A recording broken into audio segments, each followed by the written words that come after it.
Today I'm going to show you how to make a compass. Let's see the material we're going to need. You are going to need a compass to compare the final results, a magnet, a cork, a needle, a marker, a sheet of paper, water, and a bowl. And also some tape. First, we are going to fill the bowl with water.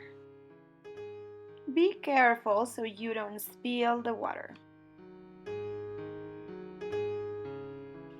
Second, we are going to stroke one end of the needle along the magnet in one direction. This is very important, only in one direction. We have to do this at least 50 times to magnetize the needle. So let's start counting.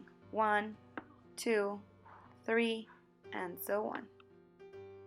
48, 49, 50.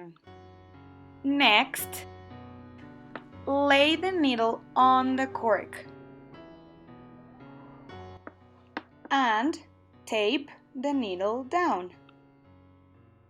Make sure that the needle is centered. Now it's time to float the cork into the bowl of water. Then put the compass next to the bowl to compare results. Sometimes the cork will need a little help.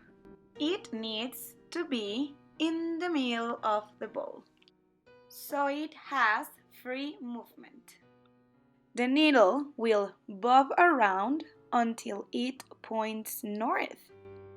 Notice how we can find parallel lines here.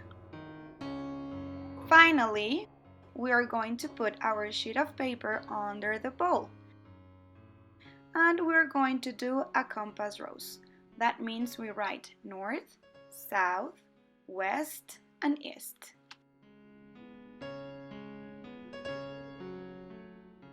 Take a picture of it